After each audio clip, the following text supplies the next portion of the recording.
conversation. I'm Nancy Lee, Director for Sustainable Development. This is supposed to be working. Okay, well, we'll use this instead. So great that you all are attending this particular conversation. As you know, our topic today is mobilization of sustainable development and climate finance.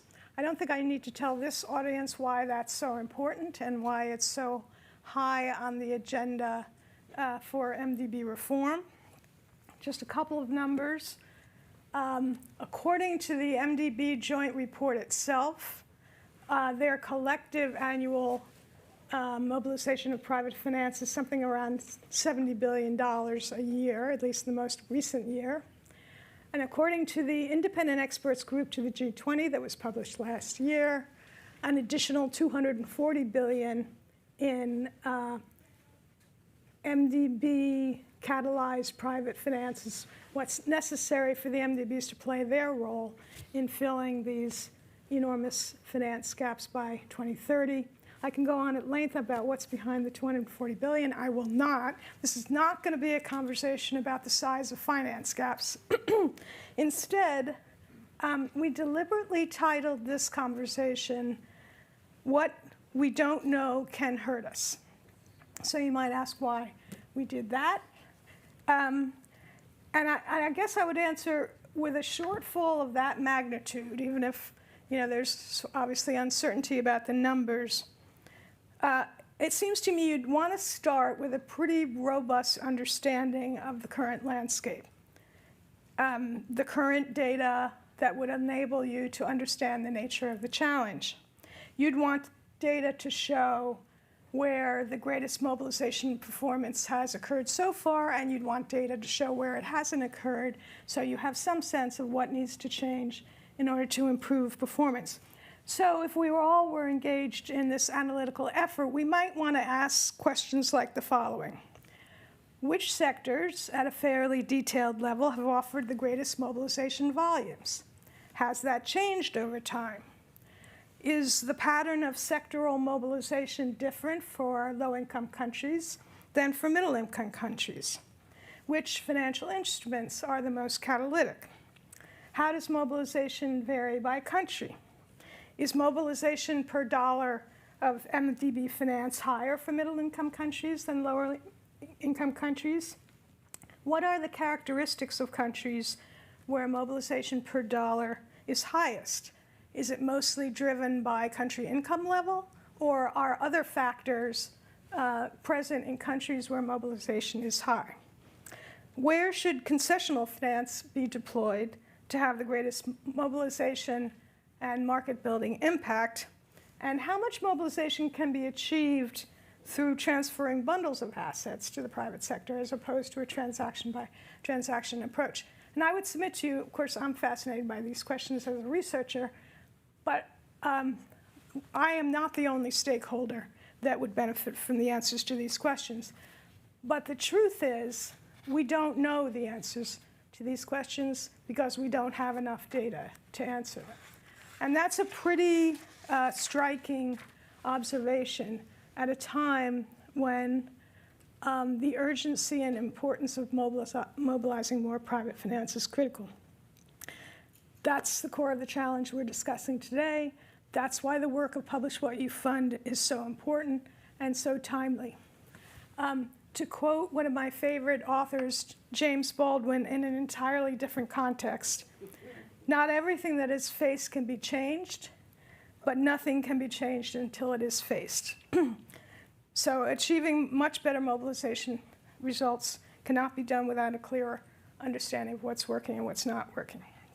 And by the way, this need for better understanding is also relevant to another information challenge, which is data on the credit performance of the multilateral development banks, the famous GEMS database, which may come up in today's conversation. So we are fortunate to have with us here Gary Foster, who's CEO of Publish What You Fund, and I also want to call out two of his colleagues, Sally Paxton, who's the U.S. representative for Publish What You Fund, and Paul James, must be somewhere in the audience who was instrumental in driving this report. So Gary's going to present the report briefly, and then we're going to have a conversation with a really excellent panel that is going to represent the public stakeholder views as well as private stakeholder views. We will definitely leave time for questions and issues at the end, so be thinking about what issues you want to raise. So without further ado, over to you, Gary. Thank you, Nancy. Thank you, Nancy, and good afternoon, everybody. As Nancy said, I am Gary Forster. I'm the CEO of Publish What You Fund. I'm here to give you an overview of why this work matters, the process we followed, and our key recommendations. If you don't know Publish What You Fund, we're a small independent NGO focused on driving transparency in the development space and using data to share understanding of impact and spending. I want to thank CGD, particularly Nancy and Samuel, for hosting today's event. We were here back in April when we presented a draft of our recommendations. These focused on both the measurement and disclosure of private capital mobilization. Over the last 6 months, we've consulted with multilateral development banks, bilateral DFIs, shareholders, experts, and the private sector. We want to thank everyone for their time and advice, including the technical specialists at MDBs and DFIs and, of course, the OECD. All of this has allowed us to learn and refine the solutions we present today. But first, let's remind ourselves, what is mobilization? In short, it's the ways which DFIs can attract private finance, whether into individual investments or through the sales of assets from their portfolios. Our report argues that current methods for measuring and disclosing these efforts are inadequate, and we present a new approach that captures innovative instruments, develops new categories of mobilization such as primary and secondary mobilization, and aligns incentives that could drive greater mobilization overall. We also call for much more disaggregated data. So why does private capital mobilization, or PCM, matter? Whether it's the climate crisis, ongoing conflicts, or the widening SDG financing gap, public resources are stretched, and it's clear we need other sources of capital. This has fueled calls for reforming development banks and tapping the private sector to help bridge this financing gap. Consultation has been an important principle as we sought to develop an improved approach to measurement and disclosure. A significant part of our consultation has been with the private sector. While it's a diverse landscape, by engaging with a variety of organizations, many of whom are clients of DFIs or are investing alongside them, we believe we've gained a good understanding of the sector's data needs, their concerns, and in many cases, their lack of concerns. In 2023, as Nancy mentioned, the G20 Independent Expert Working Group called for annual mobilization to reach $240 billion by 2030. After stagnating at just under $64 billion for a number of years, the latest MDB joint report disclosed total mobilization of approximately $71 billion for 2022, with direct mobilization amounting to only $23 billion. Now, that's $23 billion directly mobilized by multilateral development banks and development finance institutions whose combined balance sheets are measured in the trillions of dollars. In short, the current pace of private capital mobilization growth is insufficient. Something isn't working, and without better measurement and disclosure, we won't know what's wrong or how to fix it. While helpful in driving debate and momentum, the two leading approaches to capturing mobilization, overseen by the OECD DAC and the MDB Mobilization Task Force, have their limitations in both measurement and disclosure. So that's why we're here today, launching our final recommendations, along with a detailed annex outlining the methodology to help these institutions implement these changes. Our recommendations on measurement include primary investments, both direct and indirect, as well as secondary investments. Balance sheet operations, which we are now proposing be treated akin to catalyzation, should be reported, but we propose not counted as private capital mobilization. And crucially, data from all categories should be reported separately to prevent double counting and provide maximum insight. The new schema illustrates these changes. In the full report, you'll find the full diagram detailing the instruments driving each type of mobilization.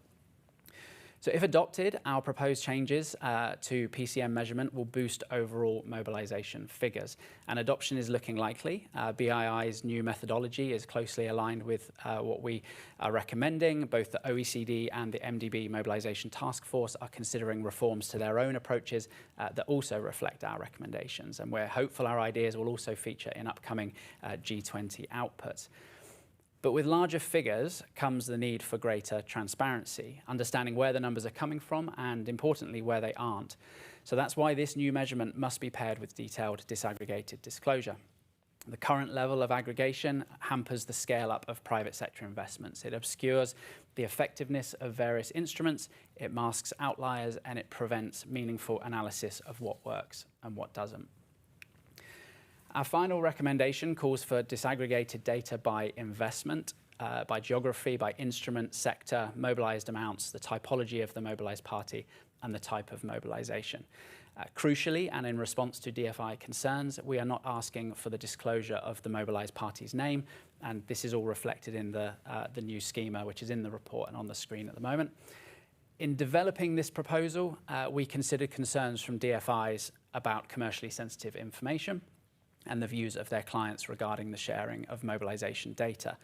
We believe that project-level disclosure by typology without naming clients strikes the right balance between transparency and protecting sensitive information. We've also included exemptions for certain investment types that warrant less granular disclosure. We've made significant efforts to collaborate with MDBs and DFIs, listening to and addressing their concerns, which is why it's particularly disappointing that none of them have joined our panel today to publicly discuss these recommendations. When we launched this work in April, the MDBs and DFIs raised concerns about commercial confidentiality. In fact, on this very stage, we had a leading MDB express concerns that commercial confidentiality and client sensitivities were preventing them from sharing detailed mobilization data. As a result, over the past 6 months, we have delved into these issues. Regarding commercial confidentiality, we began by examining commercially available market data sets. One is displayed on the screen right now. This example, which is included in the report in detail, shows the first 3 of 12 pages from a green energy loan deal, the kind of transactions that DFIs undertake themselves. We've redacted some of the details here, but if you're willing to pay the providers of this data, you can access the names of all the participants in the loan, their interest rates, their roles, their fees, financial covenants, all sorts of financial information. And you'll also gain access to 450,000 other similar deals to this. So this is the very information that DFIs have told us isn't shared in the private sector. We know that many DFIs use these data sets for their own analysis. However, as far as we understand, most don't actually contribute deal data to these same data sets. Next, we examined the other argument from MDBs and DFIs, that their clients would be unwilling to disclose this information. So building on earlier client research, which we undertook in 2022, we have just spent another 6 months consulting with a diverse group of investors, including funds of funds, global investment management firms, family office, university endowment managers, a fund manager, foundations, and asset managers. Collectively, they represent the types of investors that co-invest alongside development finance institutions, and indeed, in many cases, are the clients of development finance institutions. Every one of them agreed that our proposal, including identifying the mobilized party by typology, is reasonable and achievable. They acknowledge this information would allow for reverse engineering to identify the parties in the deal, but were not concerned by this. We also heard from them that the lack of disaggregated data discourages private sector investment, as missing information leads to market inefficiencies and raises the cost of doing business with development finance institutions. Now, let me be clear, our report does not say that every deal must be disclosed, but we believe that the majority can be. We believe that changes to restrictive disclosure practices in the contracting processes are absolutely essential. For investments subject to specific rules located in certain jurisdictions or where personal safety of investees is a concern, these can be managed accordingly using exceptions processes. So it's time to meet the moment. Needs are only growing, budgets are already strained, and business as usual won't suffice. Banks are asking for more resources, but are failing to provide the necessary information for accountability, analysis, and learning. Potential investors are clear that they need this information to understand the opportunities and make informed decisions about how they contribute. Shareholders must demand this information. For 25 years, we've seen similar initiatives to this one, including a piece on commercial confidentiality launched here 6 years ago by World Bank executives. Unfortunately, the MDBs and DFIs continue to use the same old arguments against better transparency. So our proposal offers the evidence analysis and concrete steps necessary for MDBs and DFIs to engage the private sector at the required scale. However, this will require changes to their contracting processes. And we shouldn't underestimate the potential knock-on effects of this. The justifications DFIs use for not disclosing private capital mobilization information are the same arguments they use to explain the lack of meaningful impact data, data relating to gender investments, data relating to climate finance, the IDA private sector window, trade finance, and as Nancy mentioned, data relating to risk, defaults and recovery, so also known as the GEMS data. Even the World Bank's new transparent corporate scorecard, which is supposed to allow for outside verification at the investment level, only provides aggregate data, aggregate mobilization data from the IFC. We cannot be stuck with outdated and overly aggregated information. The deals signed this week, indeed, while we're in this room, should not suffer the same fate. We need change now so that all future deals can be disclosed rather than having their true value locked away in aggregate reports. So before I hand over to Nancy, I want to extend my gratitude to the Publish What You Fund team for their hard work, especially Paul James, who led the research. I want to recognise my colleagues Sally, Sam, Ryan, Ella and Henry for all of their contributions. I'd also like to say a special thank you to Thomas Vennon and the team at the Centre for Development Finance Studies for facilitating many of our meetings with DFI clients and mobilised parties, not just in this work, but previously also. And a final thank you to the MDB Challenge Fund who funded this initiative. Thank you very much.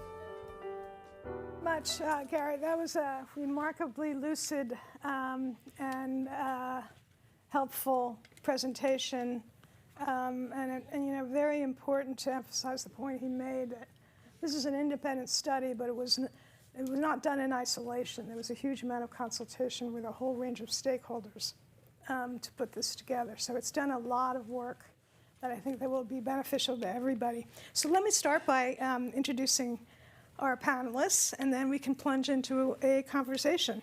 So first we have Nick Anstead, who's Managing Director of Pollination, which is a climate change investment advisory firm. Then we have Chris Eleftheriadis, who's Managing Director of Lion's Head Global Partners. So we've got private sector side covered. Then we have Margaret Kulo, Deputy Assistant Secretary for International Development Finance and Policy from the U.S. Department of Treasury, whose voice on these matters, of course, is very important. We have Haya Schutte, Deputy Director of Development Cooperation Directorate of the OECD. And then we have the equally important shareholder, Phil, well, perhaps not in size, but in terms of innovation. In voice. Head of International Financial Institutions for FCDO in the UK. So we're going to really try to bring together a variety of perspectives here. And we're going to start with the private sector. So I wanted to start with you, Nick.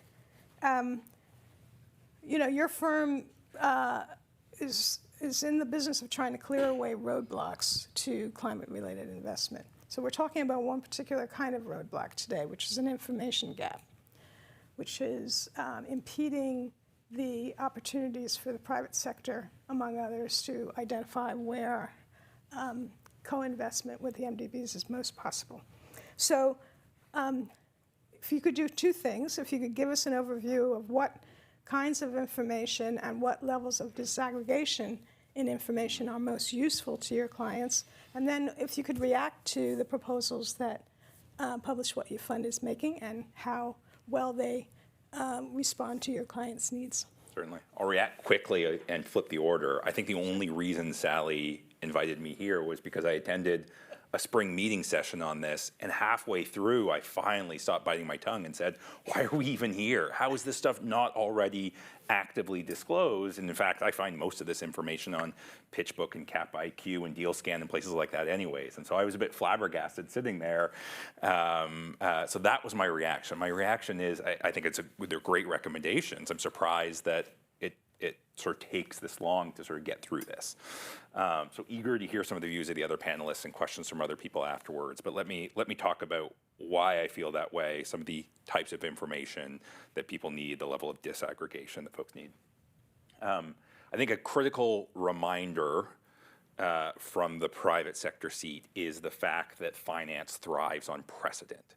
It's absolutely critical to everything folks do, whether it's precedent, transaction, or comps that you need to be able to build your financial model, whether it is precedent docs that help you paper the transaction quickly and efficiently, track records so that you understand how to trust people. Precedent is critical.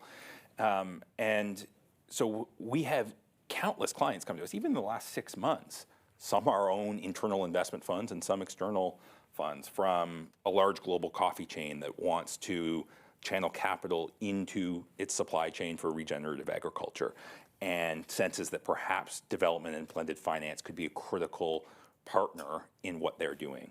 A large established OECD renewables investor that wonders if they're leaving certain investor relationships on the table because they're not operating in more frontier and emerging markets, and again, wondering whether a blended strategy could be part of the next fund and what that looks like.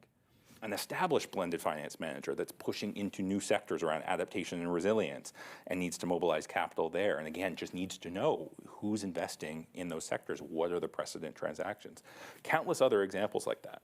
And everyone's coming to us with sort of the same basic question off the start. Who is investing in these sectors, in these regions? Where are the precedent transactions that we can learn from?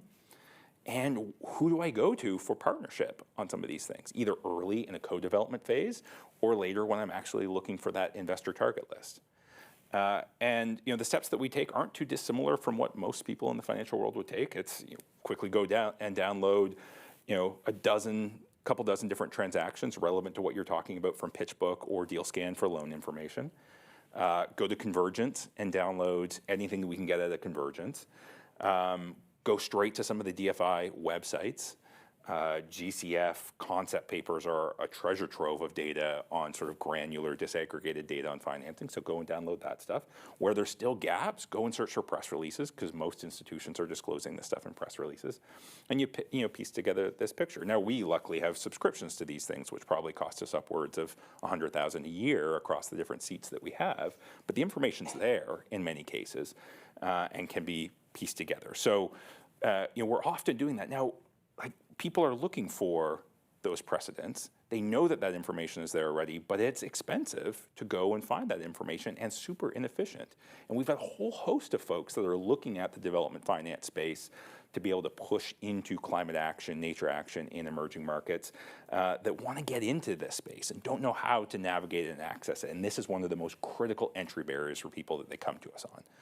So that isn't even the folks that have been around like Lion's Head for ages and know this space pretty well and probably know most of this information through their personal relationships and experience working with those institutions. This is, again, a large CPG company that's never really interacted with this space, and they need to kind of get over that hurdle. So that's sort of the why. Why do we need this? What type of information are people looking for? That's a really big thing. They just need precedent. They thrive on precedent in a big way. Well, that's pretty compelling, Nick. And of course, what we are trying, what everybody is trying to do is bring new actors, new private actors into this space.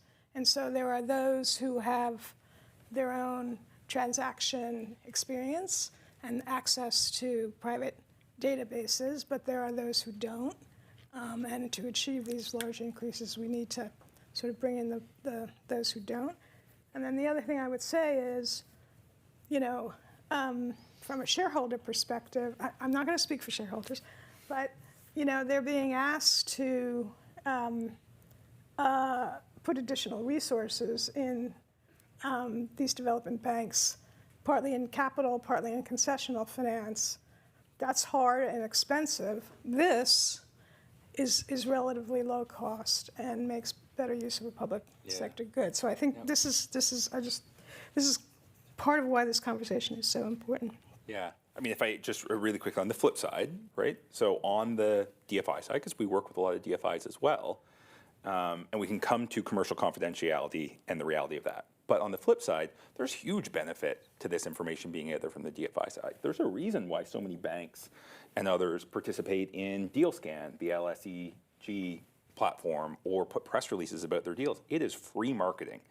You put yourself out there and you say, we've done a wastewater treatment facility investment or loan in sub-Saharan Africa.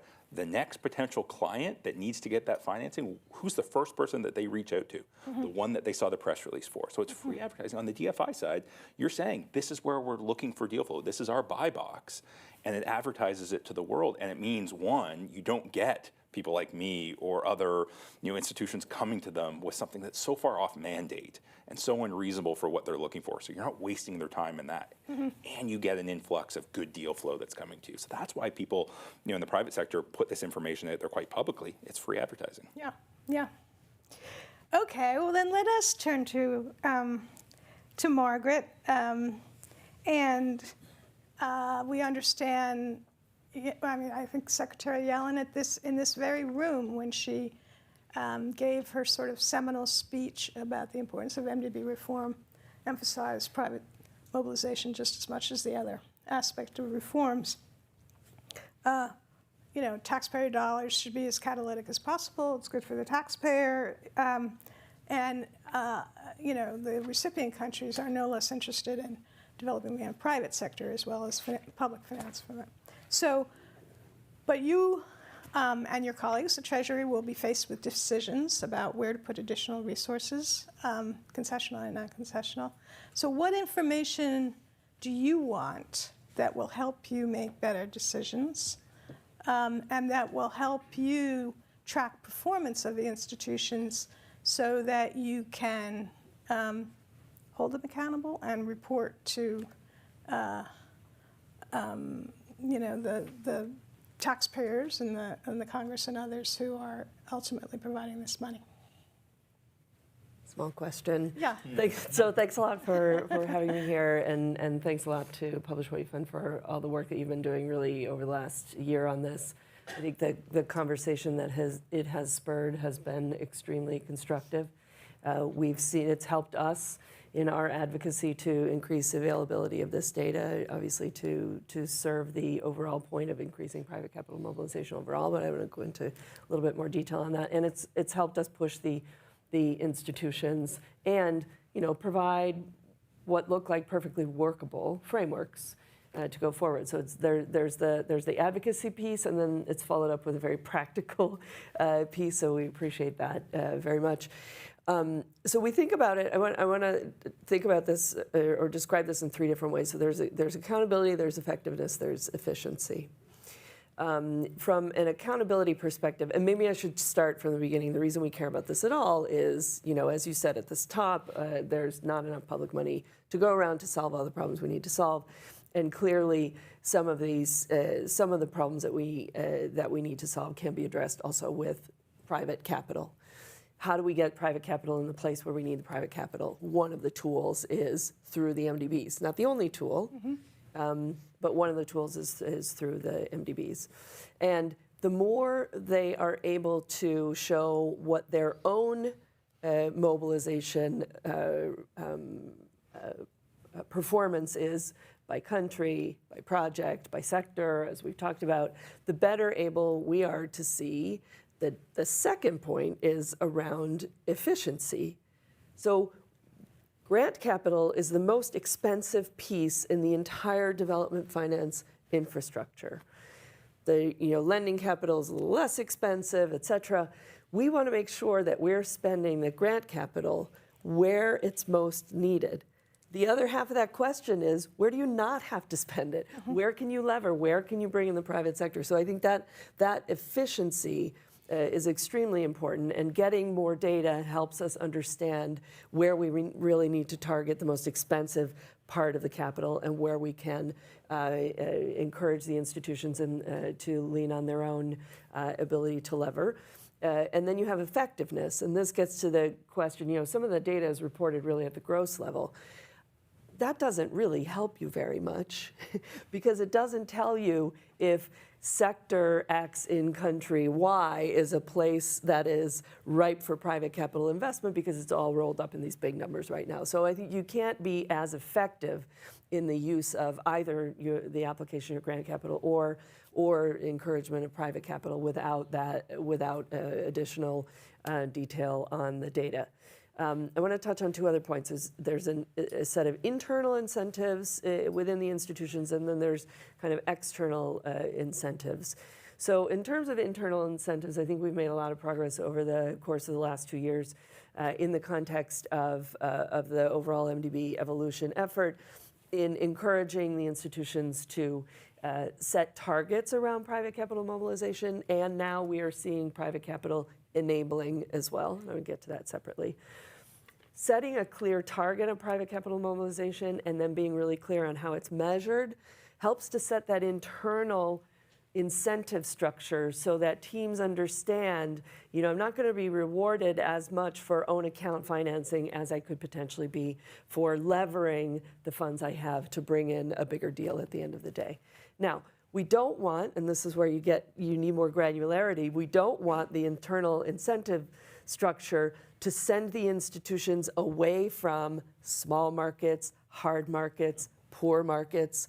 So you can't just have a target for private capital mobilization. You have to be able to decipher where you apply that private capital mobilization target. So inside the institution, you want this much more granular data so that you can better understand where you should be mobilizing and where you can't, and you still need to focus. And you want people to understand and be equally incentivized to do the hard stuff in places where you're just not ever going to get an institutional investor, because that's also important, critical role for the institutions. Now, in terms of the external incentives, interestingly, we all face this tremendous pressure on the numbers. The MDBs have to do more, right? The MDBs have to put out more money on climate. The MDBs have to put out more money on name your area of import. Yes, they do. But the more you push the MDBs for a big number, the more you provide a disincentive for them to be working on the private capital mobilization. So this is how we've been thinking about, there's always pressure, do a capital increase. If the institution's bigger, they can do so much more. Well, what we've seen from the institutions that are relatively cash rich, they do a lot less private capital mobilization because they don't have to. And the institutions that are really tight on money are a little bit more effective in figuring out how they mobilize others, whether it's other DFIs, which is important. It's not private capital, but it's also important for the system to be working together, but also on private capital. So I think you have to look at the accountability, the effectiveness, the efficiency, the internal set of incentives, and the external set of incentives. And I say overall, the conversation has really enabled a much better discussion on all those lines, and the solution for where to get more granular is very helpful. That's a really clear description of the sort of dimensions of the problem. And your point about are the institutions judged by the volume of their own finance, both including capital decisions, versus their mobilization is critical. And this target setting that you mentioned, it's really important how the target is set, because just as you said, if you just focus on the volume of mobilization in any given year, you're going to incentivize countries to go to places, relatively high-income places where you can get that number big, as opposed to if you set a target that says, how many dollars of mobilization are you achieving per dollar of your own commitment, then that may be very different. The picture may be very different when you look at different country income levels. We don't actually know if it's the case that mobilization per dollar of commitment is very significantly lower in poor countries. That would be nice to know. So, and it would be good inside the institutions too, because it would help get the incentives right. Okay, I'm going to turn directly to Phil rather than going back to the private sector, because really important to get your sort of, you would have the same kinds of considerations as you make your decisions. But then Margaret raised a point about some of the more innovative institutions focused on new kinds of mobilization, like the African Development Bank and its big risk transfer operations. So, what information do you need for your decisions or your agency's decisions? And B, what do you think about these new forms, these portfolio level transactions? Okay, great. I'll try and hold those two questions in my head. One thing I've learned from interviewing people is you never ask two questions at the same time, because they always forget a second. But I can always come back to you if I do. Look, it's great to be here. I completely agree with everything that Margaret just said. I suppose I might, the way I would articulate it in terms of how we allocate money and the data we need to do that is that there are different problems that the world is trying to solve. So one problem is, how do we mobilise investment at really large scale for, for example, the energy transitions we need to see in middle-income countries, where there's an opportunity to mobilise loads more, and we need, some of the data that we've just been talking about this morning about mobilisation to understand much better how it is we can mobilise at that scale to sort of, to deliver that, and that includes getting money from institutional investors, pension funds, insurance companies, to really reach the scale that we're just nowhere near at the moment. But there are also other problems we're trying to solve with DFIs that are investing in the private sector. So, for example, there's loads of really fragile countries, where there's very little private investment, and actually we want MDBs like IFC, like the African Development Bank, to be doing really transformative, difficult investments in those countries that create lots of jobs, that prove that these economies are investable, and actually, some people would say that can also help build stability and sort of a positive, virtuous circle in some of those economies as well.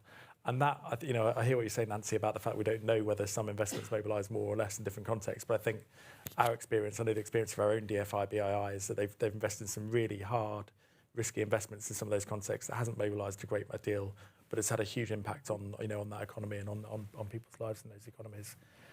And so for that reason, mobilisation data is important and targets can be useful, but also they're not the only data that we want. And I think it's also, for us as a shareholder, it's really important to understand on a transaction basis, but also on a portfolio basis, what does the DFI's risk profile look like? How much risk are they taking in particular transactions? Because it might be there are some really risky ones that taking the risk helps mobilise, or taking the risk helps deliver impact, but doesn't mobilise.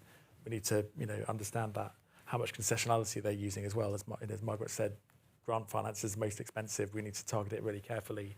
It's all very well mobilising a huge amount, but if you used a huge amount of grant finance in that transaction when something much more efficient from a donor perspective could have mobilised almost as much, the latter would have been better value for money.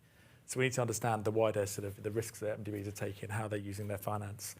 And then we also need to understand the impact that they're having, because actually what I hear from a lot of the investors we talk to in London is a huge driver for them considering investing in emerging markets is the sort of impact story, the fact that they're going to be contributing towards gigawatts of renewable energy in in an emerging market, for example, or jobs created, or some other element of the SDGs.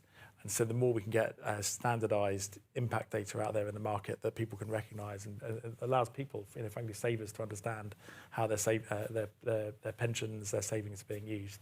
Because we know in the UK there's a huge interest in that. That's also a really important part of understanding what DFIs are doing. And it's, of course, it's important for us as a donor, because that's why we that's why we invest in these institutions in the first place. So I think that's my answer to your first question.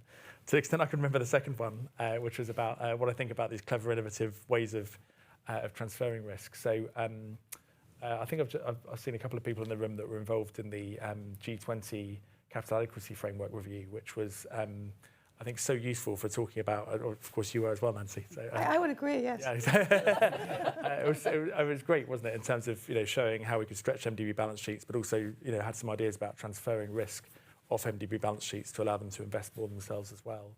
And I think what we've seen actually in the last few years is all sorts of clever ways of doing that, sort of springing up. So particularly in the area of securitisation, where you take an asset and offload it.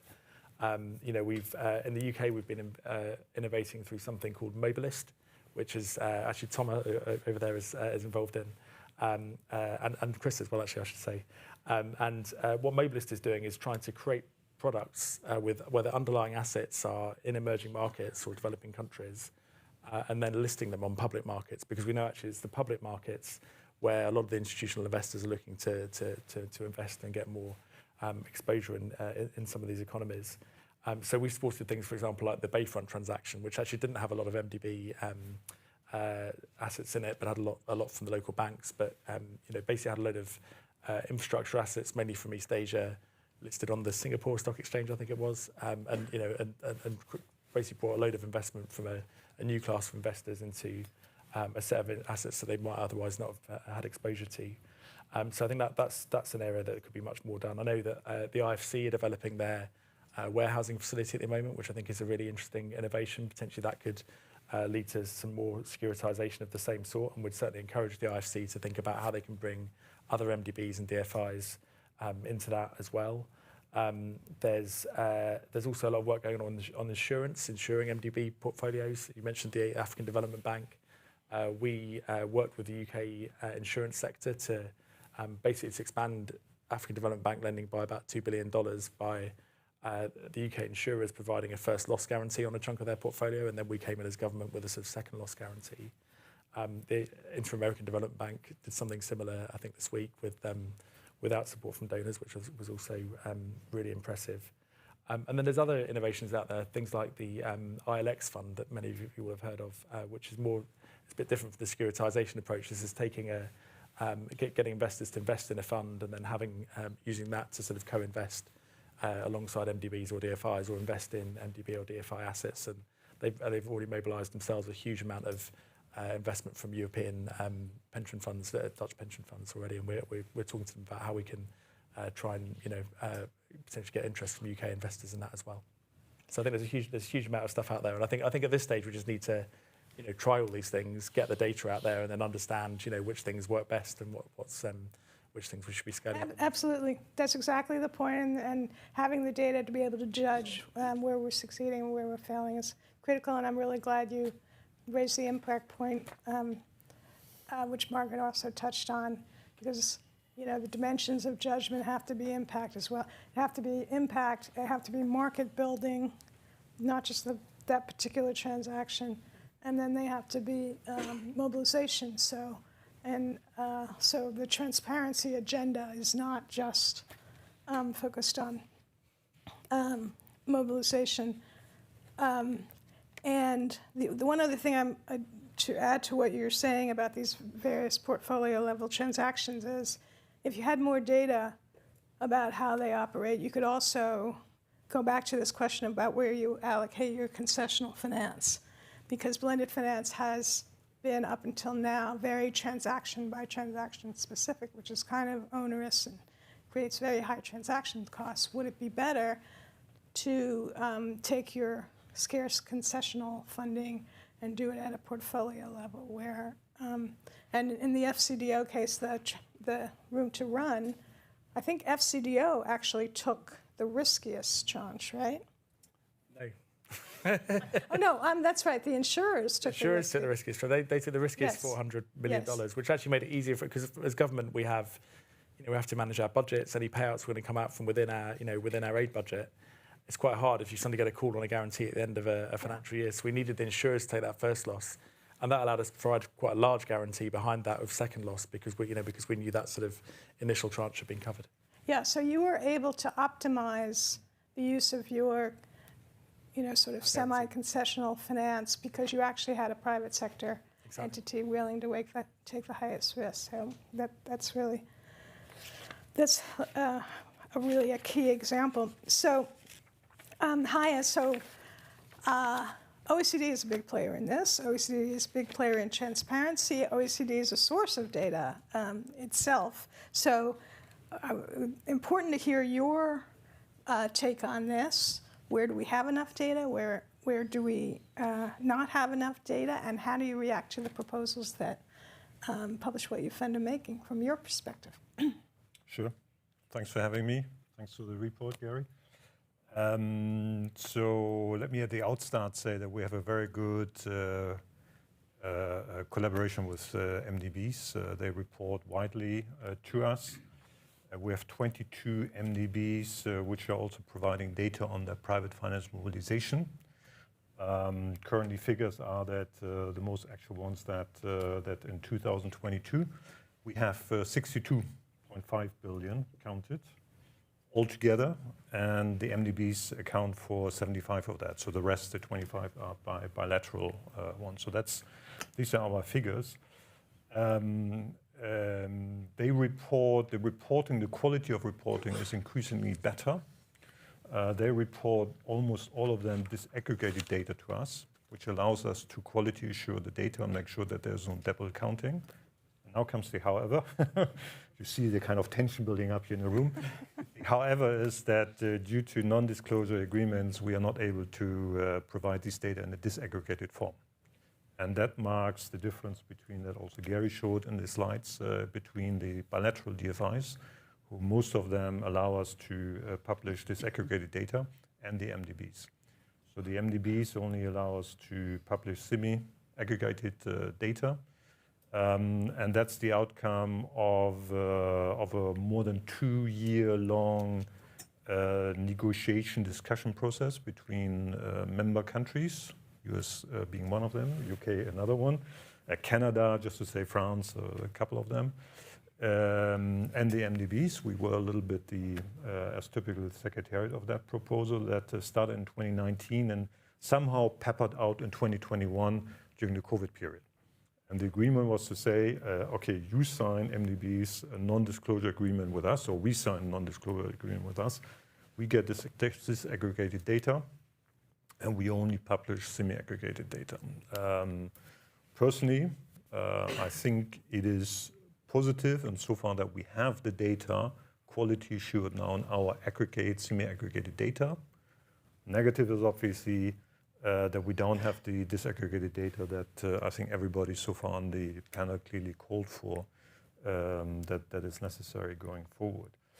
And the big issue has been the call for basically this confidentiality issue that basically MDBs told us they are not allowed. I mean, there are shades between them, but some of them, especially the most active ones, clearly said we have huge legal liabilities if data that is disaggregated allows reverse engineering. We may be facing legal consequences, and we are not able to take these kind of liabilities on us. So if you are OECD, happy to do so. We provide disaggregated data, and you can allow to publish this. But we obviously said we cannot. So the report is very, very instructive. My colleagues read that earlier drafts very, very careful. It has informed discussions that we had in a specialized committee of the DAC in September. We developed a 6-point action plan of how to aim to improving basically reporting by MDBs to us on private finance mobilization. And there are some are really inspired by the report. One is the fact that currently the kind of instruments that we capture are probably too narrow. So we aim to extend this. We try to once again to have a dialogue with the MDBs of whether or not we could not have these two different forms of reporting maybe better aligned to each other.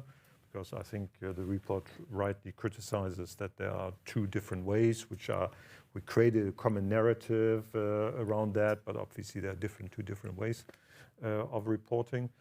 And I think what is critically also in the climate negotiation for COP29 is this whole notion of catalyzation, because also the enhanced transparency reporting that has now been agreed by UNFCCC. Mobilization, catalyzation is not clearly distinct. So there's a great likelihood that in the new quantified goals, this is not correctly, NCQP something, that there probably the figures will be much higher, and we need to capture that also for the climate finance. And the OECD, as you may know, has been the source of this 100 billion counting. And so we really see a big problem if we don't capture that dimension properly. So what is also in the room is that this group that peppered out in 2021, it never was officially closed, may come to life again, and that we jointly, then the members with our support, have these kind of discussions with the MDBs. Let me close to say there's a workshop coming up 19th and 20th of November where we try to explore these kind of issues, and maybe for one or the other institution person in the room that might be interesting way to also, it's a consultation workshop to be part of that discussion. Okay, that's really useful, and I don't think I was fully aware of all that history. And I don't want to put you on the spot, but I wasn't aware of the difference between what bilateral DFIs and MDBs can Disclose. supply in this context. And so you seem to be saying that bilateral DFIs are less constrained by these NDAs, which seem to be crucial, than MDBs are. Do you have any sense of why it is that one set of development finance institutions, which are owned by governments, and therefore you'd think they would also have, why they would not resort to these very restrictive NDAs and the MDBs do? So I think one probably has to differentiate here in the sense that bilateral DFIs are very, very different animals, legally seen. Some of them are regulated banks, some are basically part of governments. And that determines very much to what extent they are able to disclose data to us or allow us to disclose their data. Once they're regulated, it gets more difficult, obviously. The MDBs, may I say there's a bit of a geographic tendency to what extent they are able to be forthcoming or not. So those that are domiciled here tend to be rather conservative. And this might be a reason of the US law, I don't know, I mean, I'm looking into the expert here. Whereas other MDBs are more forthcoming, or they seem to be articulating less concerns. But then, as part of this 2021 conclusion, I think there was an internal agreement among the MDBs that they are more or less to be treated, or they would behave similar. So in that sense, we created a standard non-disclosure agreement which applies pretty much across the MDBs in a standard form. I see. So this is sort of a whole other issue, which is the MDBs report jointly on mobilization. This is kind of a good thing for the MDBs in the sense that it avoids a situation where people are focused on comparing the performance of individual MDBs. On the other hand, if that joint report drives everybody to the lowest common denominator when it comes to transparency, this is a perverse effect that mitigates against all of what we've just been talking about. So, just to say on the upside, again, reporting is getting better. It's disaggregated, so it's pretty granular, and it's according to the OECD methodology and approach as well. So that just to say that as part of the compromise and the approach, there is an upside, and I think the data that you will see that is globally disseminated by the OECD and thereby according to OECD methodology, and it has been quality assured from the OECD. So it's the aggregate figures or the semi-aggregate figures are sound. And they're not anonymized, for example, like other big databases that we may talk about in the subsequent part of this panel, where basically reporting is being in an anonymized fashion. You mean the data you get is not anonymized? It's not anonymized. Okay. It's disaggregated. We can, with one or two exceptions, we can quality assure that. Okay. But I mean, I think, which was foreshadowed with Gary's presentation, these NDAs, these non-disclosure agreements, which apparently some institutions have and other institutions don't have, are a fundamental impediment at this point to moving along the lines of greater transparency, especially for joint reports where all institutions are then bound to be restricted by the same kind of NDAs. So, okay, let's go back to the private sector. Chris, speaking of Mobilist, you wear two hats, so tell us a little bit more about the Mobilist program that Phil was talking about. Just tell us a little bit about what it's trying to achieve, and then if you could put your perspective on the data and transparency and how it would help your operations. And then if you could do the same thing from your perspective at Lions Head Global Partners. Fantastic, and thank you so much for the opportunity to participate in this panel, and thanks to Gary, Paul, and the team for a fantastic report. So maybe before I go to Mobilist, to explain a few things about the report that I think really resonate with Mobilist's philosophy and the work that Thomas and the team have really been driving forward. So I think first, I think the whole approach of the report is really in its focus on learning rather than scorekeeping. I think is really important. That encourages us to look deeply into those disaggregations, into where we can add value, into what works, as the report's title would encourage us to do. And then secondly, I think that flows through the approach to measurement and through the approach to disclosure set out in the entire report. So on measurement, for example, I was really pleased to see balance sheet operations moving from mobilization to a separate category, a standalone category. That's important not just because balance sheet operations, so MDBs issuing bonds, would, as you say, dwarf the other forms of mobilization, but because that form of mobilization, that form of private capital raising tells us very little, tells investors very little about the risks and the returns associated with investing in emerging markets, right? You're investing in AAA paper in New York or London. You're not learning about the risks and the rewards in the emerging markets and the developing economies that we care about. So I think that approach to measurement is really important. I was really heartened as well to see the private sector perspective coming through when it comes to disclosure. Really hearing loudly that not just a preference for disclosure, but in some contexts, some regulatory contexts, a requirement for disclosure in the private sector. So really navigating the specificities of these NDAs, I think, is really important. Not just taking in the abstract, the concept of an NDA. And I say all of that because it's really part of the driving force behind Mobilist. So Mobilist is a flagship initiative of the UK government, now implemented in partnership with the government of Norway, which looks at mobilising capital through the listed markets, through the public markets. So that's investments through stock exchanges and investments through public debt markets. These platforms, these forums, if you like, for transacting are enormous, dwarf the private markets many times over. But what's more interesting, I think, in the context of today's conversation is the transparency that public markets bring to investors and to issuers. And that's really fundamental to Mobilist's approach to mobilization.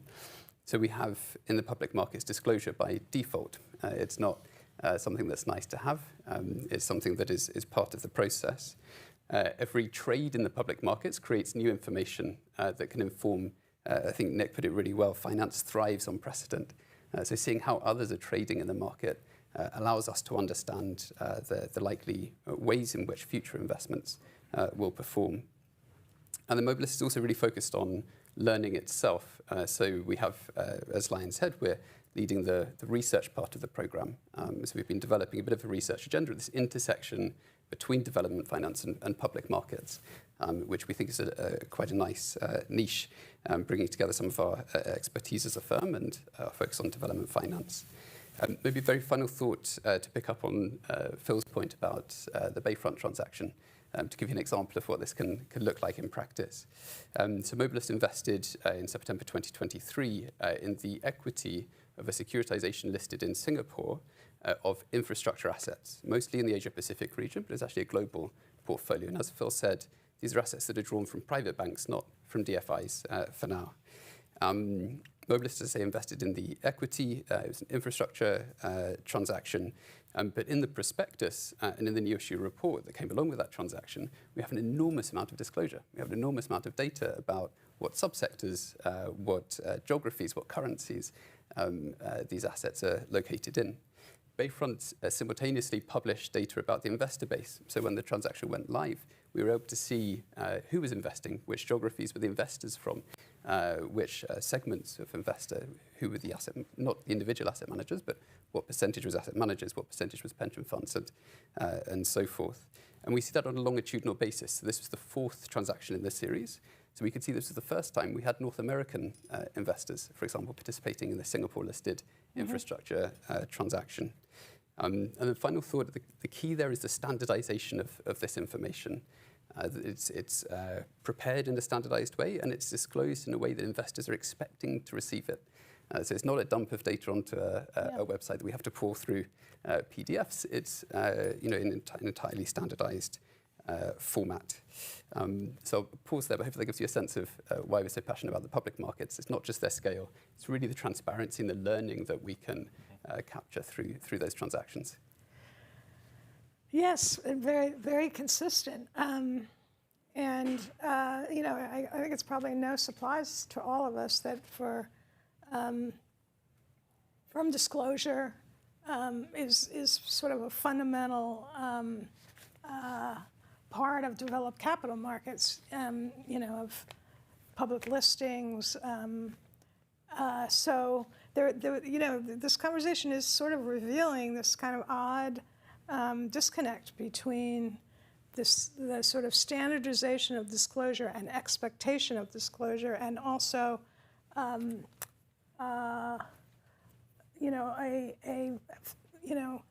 the feeling that you shouldn't have to make decisions without disclosure on the one hand, and on the other hand, for at least some MDBs, this notion that they offer these NDAs that their clients sign, and it doesn't seem to be apparent from this conversation that it's the clients that are insisting on these NDAs. It seems to be the other way.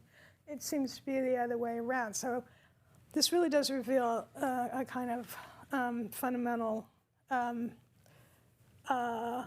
approach that has to be reassessed, and that's the kind of thing that really has to be done, I think, in part from the top management of the organization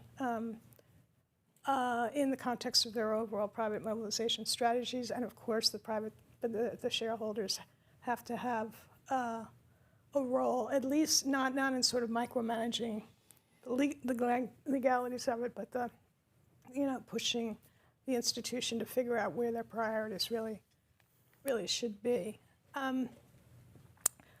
Okay, so I'm going to turn to the audience in a minute, but I just wanted to do one final round where, from your different perspectives, you sort of talk about the 2 or 3 things as the next steps that you would like to see going forward, of everything we've discussed. What would you like to see, particularly these institutions do, and or what the private sector needs to do in order to be helpful?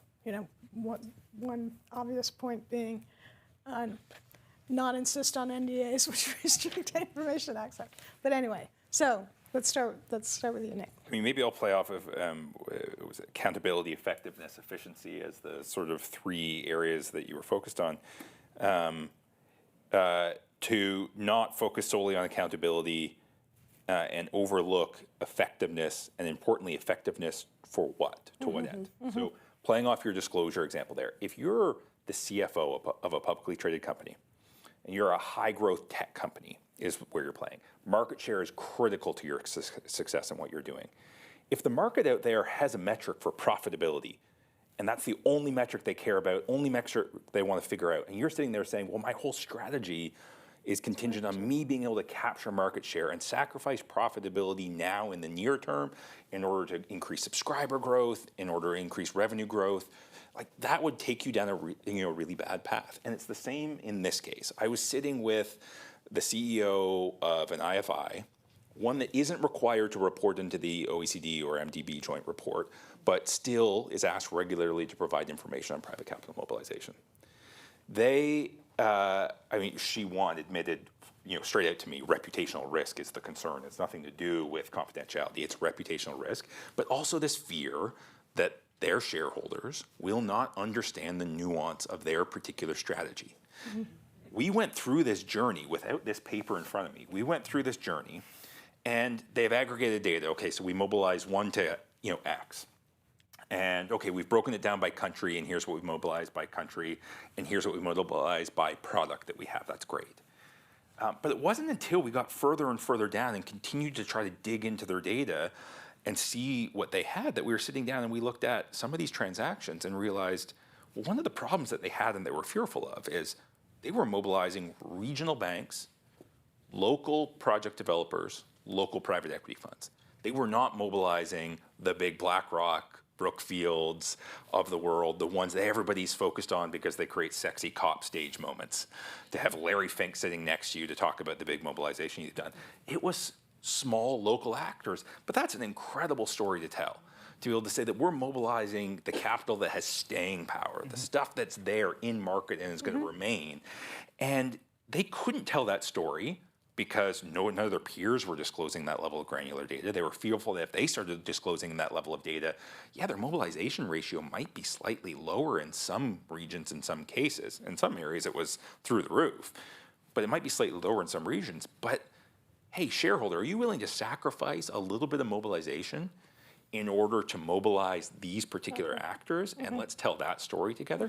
So that's like we need to make sure that it's not just about accountability, that it's about effectiveness, and effectiveness to what end, and allow those DFIs and MDBs to articulate that strategy the same way a CFO for a tech company would, and reiterate that over and over again to say, this is our goal, this is what we're striving for. We're not trying to maximize mobilization in the same way that mobilists might do with an INVIT structure to recycle brownfield renewable assets.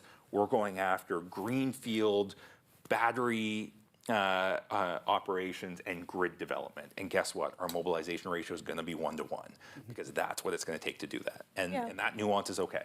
So that's mine. Accountability is great, but effectiveness and to what ends has got to be part of the conversation. I think that's great. And I think shareholders would understand variations in mobilization ratios that aim for different purposes. You know, if you've got if you want to mobilize finance and your counterparty is a local bank,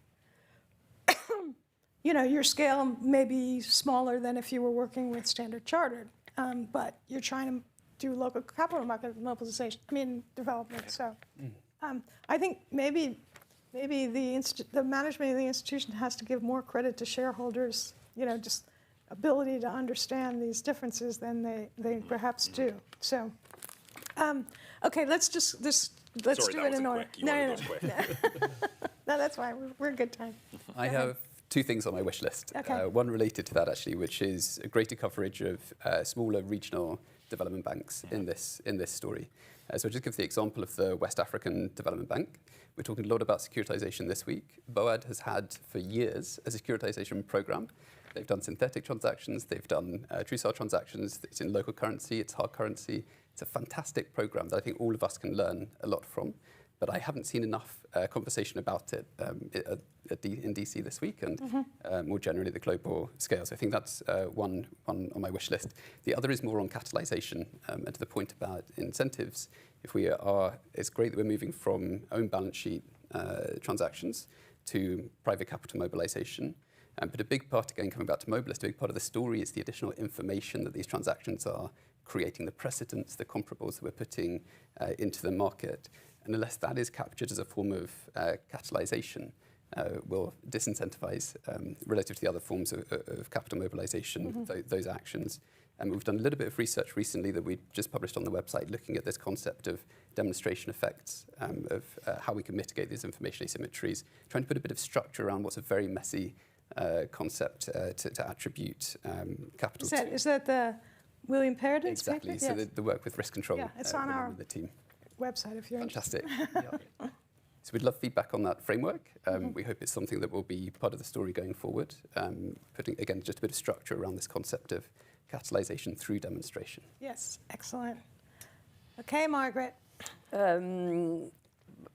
it's good that you spoke slowly because sometimes it takes longer for us to understand.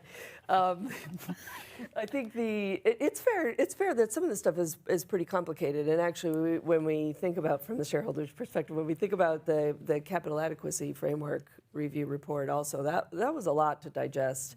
Across the shareholders, it's true, and it's a different conversation from the normal conversation that we're generally having in a board. So there is sometimes this challenge of having a conversation that's different at a different level of detail and different sort of piece of content. But I think overall it is possible to have such conversations with the shareholders and the board. I think three things we would like to see. On the learning point, just continued progress on improving the way private capital mobilization is measured and private capital enabled. And I said I was going to come back to that. So I'm going to end on private capital enabled in particular. So continued better information because it just allows better decision making. Second, more on the strategic approach, to the point that Nick raised.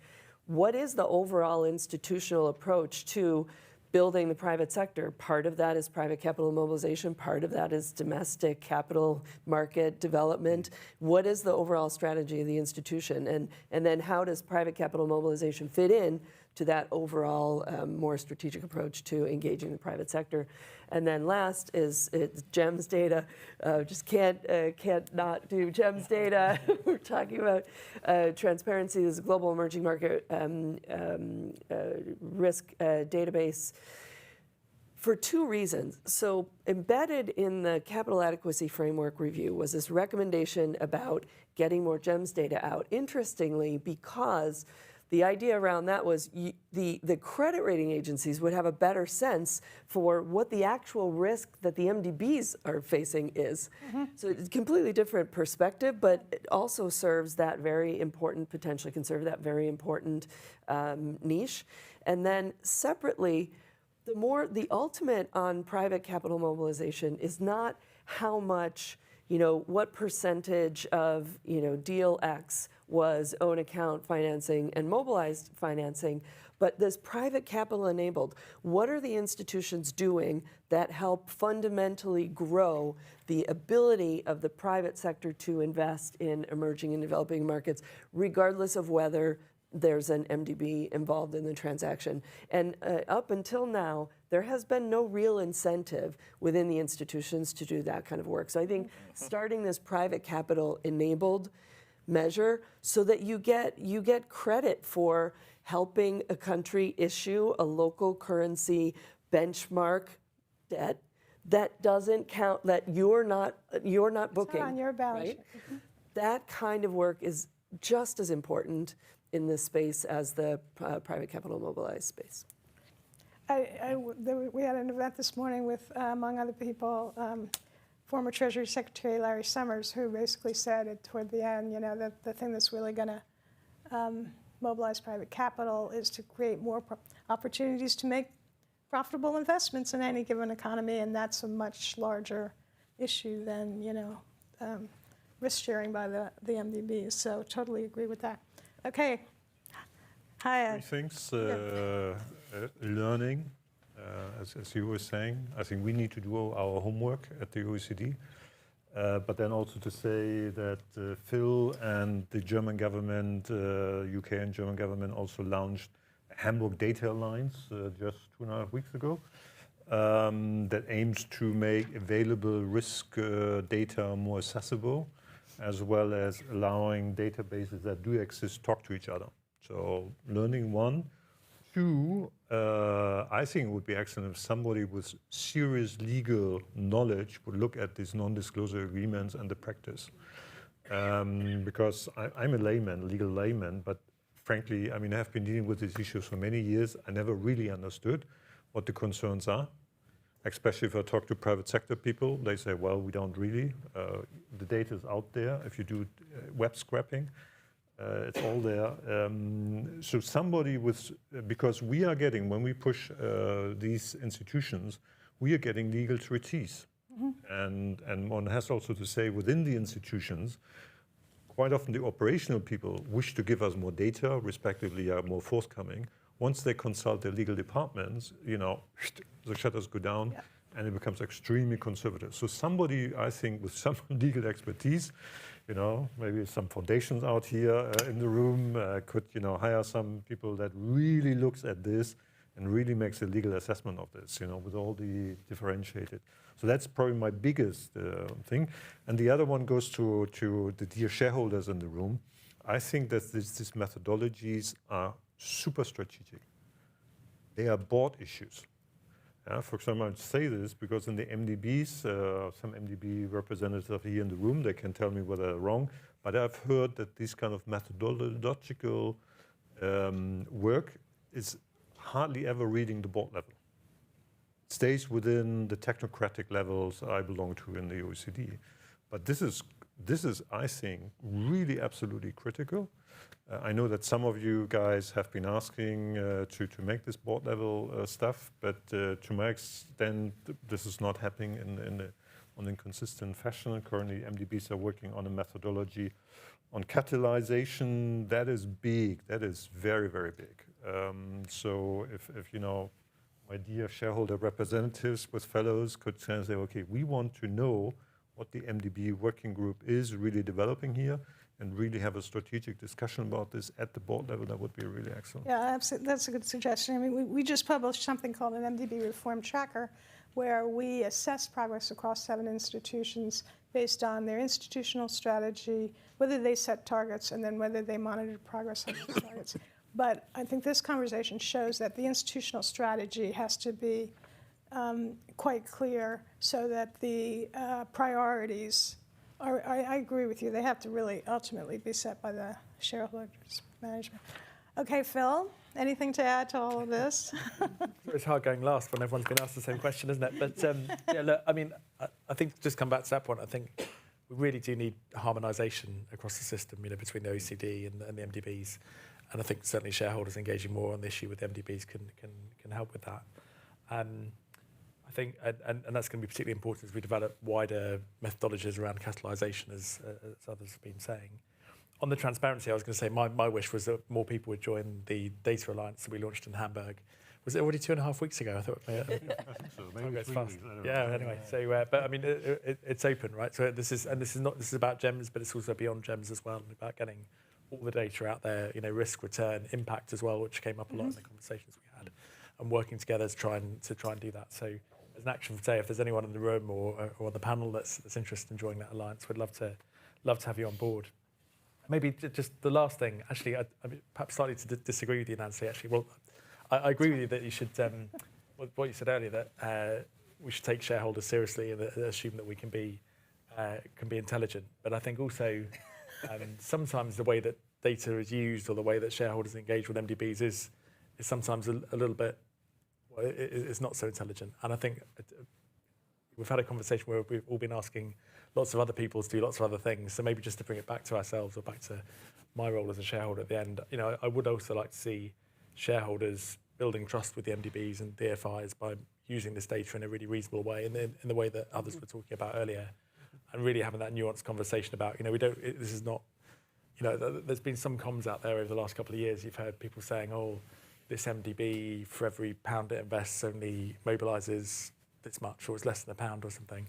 But when you look at what's in those numbers, they're including all the public investments that MDBs make, or all the really hard investments they make in really fragile states. And you think, is that really the right way of explaining what people are doing? So I think we have to find more nuanced ways of engaging with these things and show that we're going to use the data in a sensible, intelligent way as well.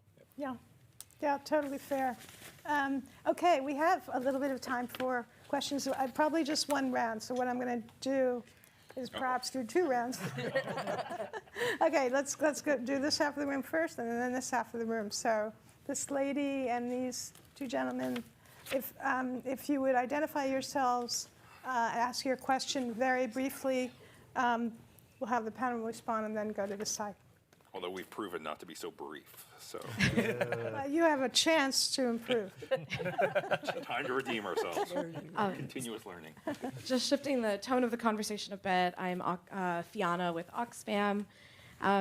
Given that the panels in the first half of the day, just before this panel, was about IDA, I wanted to talk about all the concerns we've heard this afternoon about the transparency of IFC numbers and also big question marks about whether their investments are actually having any positive impacts that they promise. Can the panel comment on why there would be any reason to support the proposed current increase in the private sector window of IDA 21? Specifically, given that the reforms that stakeholders such as UK and US are committed to, including those listed in IDA 20, have not yet been enacted or measured for efficacy.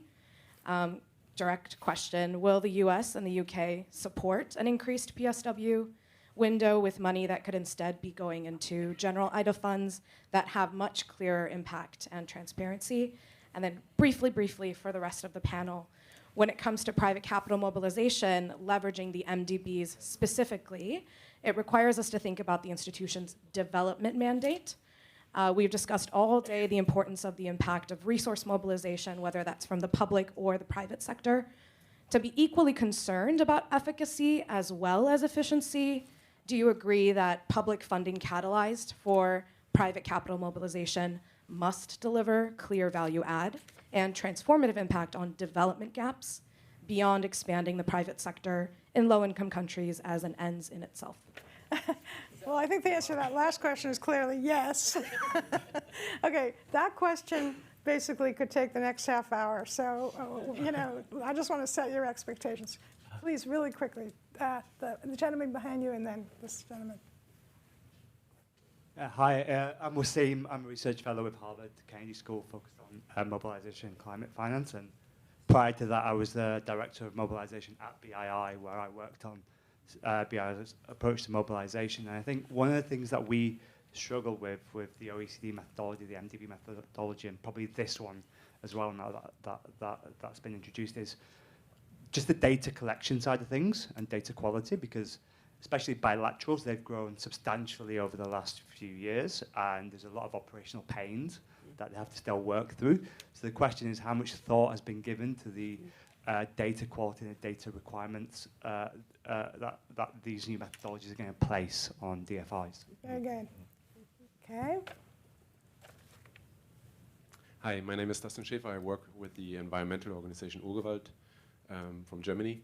And I just wanted to highlight one instrument that is probably well known and also very important for mobilization, and also underline how hard it is for us just to understand the current investments already, not only the mobilized investments, but the current investment. And this is trade finance from the IFC.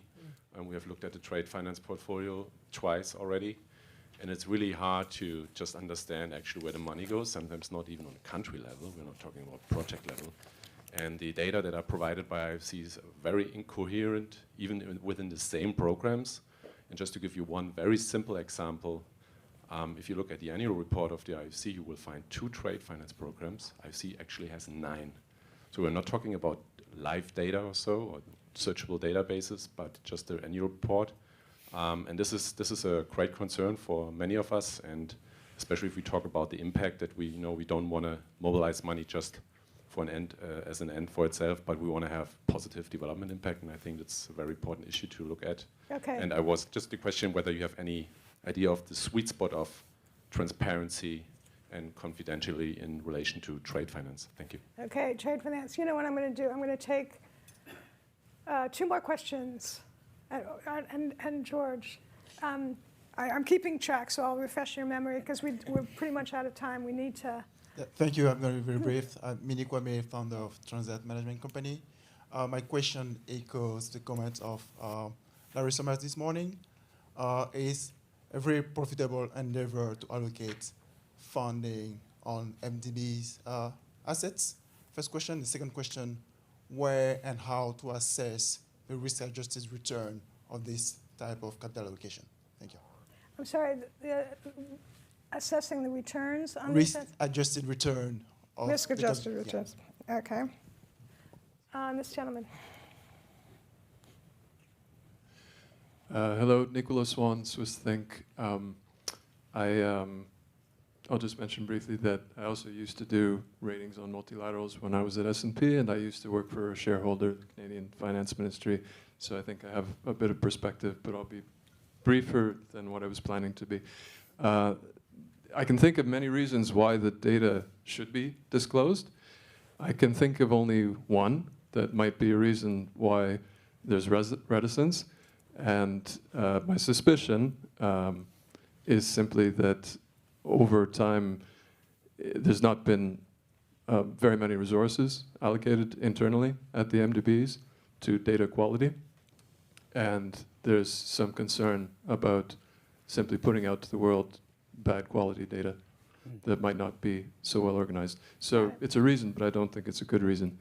And I guess my question to especially the shareholders is, these entities really are under the control ultimately of the shareholders. There's no regulator that forces them to do anything. It's just the rating agencies and the shareholders. The rating agencies would be happy to have more granular information. What more could the shareholders be doing to push for that? It's a basic question. Okay, very good. George, do you want one final question? Samuel, George Ingram, yeah. George Ingram, Brookings Institution.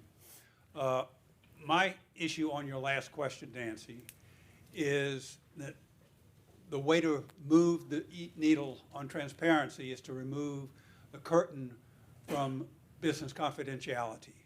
And so my question to Nick and Chris is, could you sit down at your laptop or your computer for an hour or a day and come up with a checklist of what specific information justifiably is business confidential under what circumstances?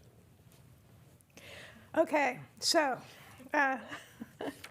some of these questions are interrelated. So we have one question on the PSW, which Phil and Margaret may or may not want to answer directly. We have one question on data quality, and it relates to the resources question. And this has been part of the discussion. You need resources to harmonize these data, and but okay, I won't answer it. And then we have a question on trade finance and the impact of trade finance, and then we have a question on the risk-adjusted returns of MDB assets, and then we have this question on confidentiality. And then I think George is essentially asking, what is the aspect of confidentiality that must be hidden if in private sector databases, the emphasis on what must be disclosed.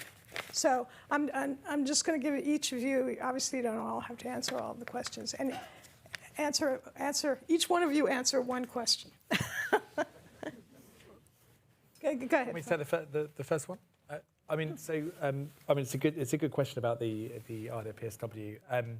So actually, this is an ongoing negotiation, right? The IDA replenishment this year, Monday and Tuesday, Margaret and I are going to be locked in a room with a very big room with lots of other shareholders with no windows, negotiating the minutiae of the final IDA replenishment, and that's fine for Margaret because she lives here. But it means I'm here for more than a week. But the PSW is a big part of it. It's something that's been around now for about 8 years. I think it has a different kind of impact to the rest of the IDA replenishment. It's about mobilising private financing rather than sort of public investments. I think we have seen some projects that have been supported with the PSW that wouldn't have happened without the PSW support, and that are having a positive impact on people and the economies that they're in. But there are trade-offs, as you say, between using resources of the PSW or for other uses. And I think what our ask has been, I think I won't speak for Margaret, but certainly a collective ask from a number of IDA deputies has been for IFC to set out clearly not just how they're using the PSW to do more in low-income countries, but also how they're using their own balance sheet to do more in those countries, because we gave them a capital increase in 2019 to do the same. And we also actually, by the way, back in 2018, I think it was, when we did the IDA, 2016, when we did the IDA 18 replenishment, we also ended the IFC to IDA transfer as well, again, to give them more capital to be able to take more risk. So definitely our challenge has been set out clearly how you're using your own balance sheet and using that to the max, set out how you're using the PSW really well, and then make a case for what more you need beyond that. And I think that's the story that we really need to see from IFC, as well as the impact story around it, as you so well set out. Okay, we'll stay tuned to see what happens after next week. Hiya. So I'm happy to say something about the second question about capacity. Okay. I think is a recurrent concern of DFIs and MDBs. We hear this again and again and again. And it certainly constrains these institutions to properly. Then it comes up to the question whether that's strategically important or not, and whether it needs to be properly resourced. But it's a recurrent issue and that goes beyond MDBs and DFIs, that data and statistics is currently still treated rather as a third priority. We see a turnover of staff, we see systems which are not adequately funded, and I think that many of the institutional development finance team don't see really the strategic value of having proper data systems. And that's something I think that leadership needs to understand. Yep. That's my personal view. Yep. Margaret. I'll do a quick answer because I agree with what Phil said on IFC, so I'll just add just a little bit. You know, we are very strong believers in job-rich, private sector-led growth. And in many poor countries, that's the part of the economy that's still working.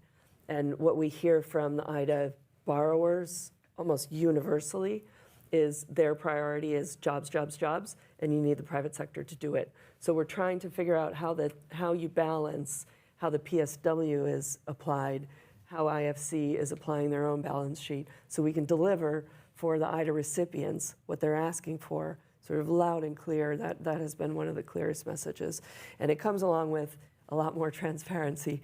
And then one double click on the data point, having worked in a DFI in a previous life and responsible for this data reporting, it can be very practical challenges. Like you can't report on data you don't collect. And if you're asked to report on something going back 10 years that you've never collected, you can't do it no matter how much you would like to. There's quality issues. There's the legal agreement by which you gathered the data, explicitly said you promised not to give it to anyone. So I think we are, we're having these discussions, and they are listening. They're hearing us. They would like to move. And I think it's a combination of really a clearer signal from the top, and then how do you fix all the practical challenges that really make it kind of hard to get from here to there, certainly on portfolio level data, but in terms of flow data, like going forward, how can we fix it so that going forward we can get more and better data? Good. Chris. Unfortunately, going to come back to the same question, the first question, because I think it's such an important one, thinking about the impact of these investments, right? And for us, we look at the alignment of the underlying investment with the SDGs, the climate commitments. There are some sort of red lines, things that can't be invested in. But we also are increasingly trying to make more sophisticated our approach to additionality. So not just is the company adding value, but are we as the investor supporting that company and adding more value? Because if they were going to already contribute the way that they were without us, then our capital is not additional in that sense. And I think that goes for both the transaction level or the company level impact, but also to the point a moment ago, thinking about the market building impact of these investments. So really having a high level of ambition to move from just the individual transaction to how can we think about prioritizing transactions that contribute to building markets, whether that's bringing new assets with new information to the markets, or it's backing investments that otherwise wouldn't have gotten over the line that can contribute in that way. On the question about Nick and myself and our laptops and the checklist, I have to see if Nick is available, but I'm very happy to.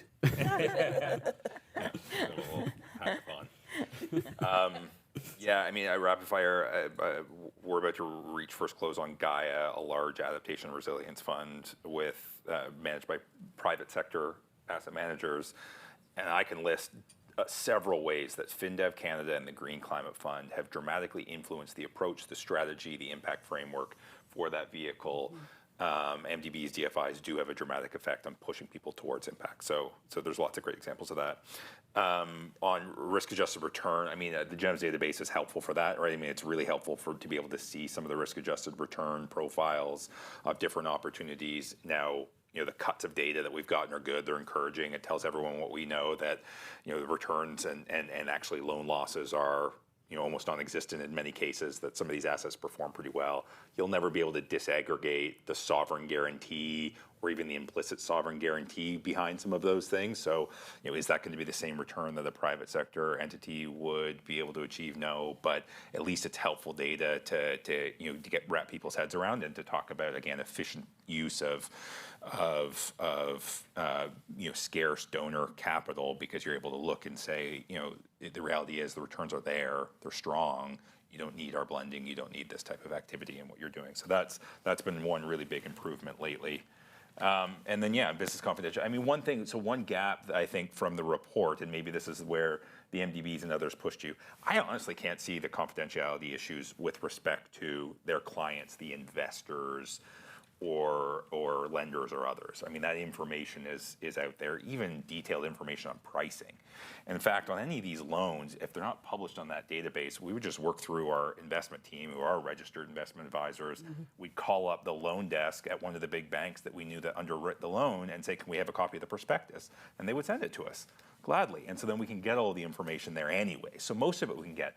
The one thought I had, though, is the client, the corporate, the real economy firms. I don't know, I'm thinking like the same way Jamie Dimon doesn't want to take bank bailouts in 2008 because his bank is healthy and doesn't want it to be perceived as needing a bailout. If you're a large utility, if you're a large business in an emerging market, maybe you don't want everyone to see exactly how much concessional capital was required for this financing for you, because it might make you look in your market as if you're weak, or your financial health isn't all there, something like that. So maybe perhaps there's stuff there where they don't want to be able to see that detail. But certainly on the lender investor side, shy of just really detailed pricing information and information about the side ledgers, again, most of it's accessible anyways. But that's probably the stuff that they wouldn't want disclosed. But we could hack it out probably and find that the list is really small. On the what you refer to is what people call the value of preferred creditor treatment. Yeah. Can you show there, in the context of the CAF report, there actually were studies that tried to quantify PCT. And that's part of the value of this greater disclosure. You could actually see what the MDB participation does in terms of the credit performance. And there was something else you said that I was going to, I was going to say on trade finance, I think your question was very good. Trade finance is over my head, that's why I didn't ask that question. No, but I mean, and this is something I think is really important. Trade finance can be extremely important in periods of crises, either global crises or regional crises. But use of concessional finance for trade finance, I don't think there's a case for that. So it's one of those things where, and it relates to the private sector window and whether they do a lot of trade finance. So that has to be factored into that decision. Okay, now that I've got almost 16 minutes over time, totally mismanaged time performance. But this is a really good conversation. Please join me all in thanking our panel, and thanks so much for staying and being engaged and asking great questions. Thanks.